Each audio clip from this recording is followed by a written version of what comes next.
പാലക്കാട് കണ്ണാടി സ്കൂളിലെ 9ാം ക്ലാസ് വിദ്യാർത്ഥി ആത്മഹത്യ ചെയ്ത സംഭവത്തിൽ സസ്പെൻഷനിലുള്ള പ്രധാന അധ്യാപിക ലിസിയെ തിരിച്ചെടുത്തു.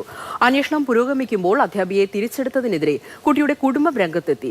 പ്രധാന അധ്യാപിക കുട്ടികളെ സ്വാധീനിക്കുമെന്ന് ചൂണ്ടിക്കാട്ടി DDEക്ക് പരാതി നൽകിയിട്ടുണ്ട്. പാലക്കാട് കണ്ണാടി ഹയർ സെക്കൻഡറി സ്കൂളിൽ 14 വയസ്സുകാരൻ തൂങ്ങി മരിച്ച സംഭവത്തിൽ അതിൽ 2 അധ്യാപകർക്കെതിരെയായിരുന്നു വിദ്യാഭ്യാസ വകുപ്പ് നടപടിയെടുത്തിരുന്നത്. ഇതിൽ ഹെഡ് മാസ്റ്ററെ, പ്രധാന അധ്യാപകയെ തിരിച്ചെടുക്കാനുള്ളൊരു നീക്കത്തിലാണ് ഇപ്പോൾ വിദ്യാഭ്യാസ വകുപ്പുള്ളത്. അവർ തിരിച്ച് ജോലിയിൽ പ്രവേശിക്കുകയാണ്. അപ്പോൾ ആ വിഷയത്തിൽ പരാതിയുമായി കുടുംബം വരുന്നുണ്ട്. എന്താണ് നിങ്ങളുടെ പരാതി? എന്താണ് അത് DDE ബോധിപ്പിച്ചു? സസ്പെൻഷനുള്ള ഒരു അധ്യാപകയെ തിരിച്ചെടുക്കണോ വേണ്ടുള്ള അധികാരമുള്ള DDEക്കാണ്.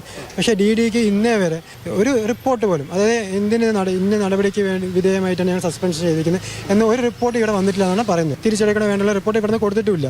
DOക്ക് കൊടുത്ത പരാതി പോലും DO ഈ മാസം 31-ാം തീയതിക്കാണ് ഇവിടെ അപേക്ഷ കൊടുത്തത്. അപ്പോൾ ഈ പറഞ്ഞ കാലാവധി കഴിഞ്ഞിരിക്കുകയാണ്, 15 ദിവസം കഴിഞ്ഞിരിക്കുകയാണ്. ഈ വിഷയത്തിൽ വിദ്യാഭ്യാസ വകുപ്പ് ഇത് സംബന്ധിച്ച് ഏതെങ്കിലും റിപ്പോർട്ടൊന്നും തന്നെ മുകളിലെ ഉയർന്ന ഉദ്യോഗസ്ഥർക്ക് നൽകിയിട്ടില്ല. ഈ അന്വേഷണം നടന്നുകൊണ്ടിരിക്കുക.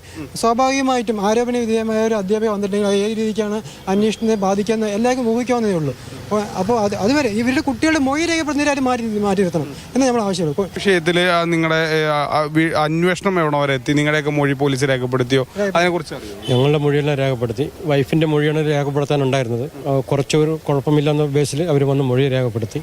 അതിനുശേഷം മനുഷ്യാവകാശ കമ്മീഷനിൽ ചൈൽഡ് വെൽഫെയറിൽ നിന്ന് ആൾ വന്നിട്ടുണ്ടായിരുന്നു.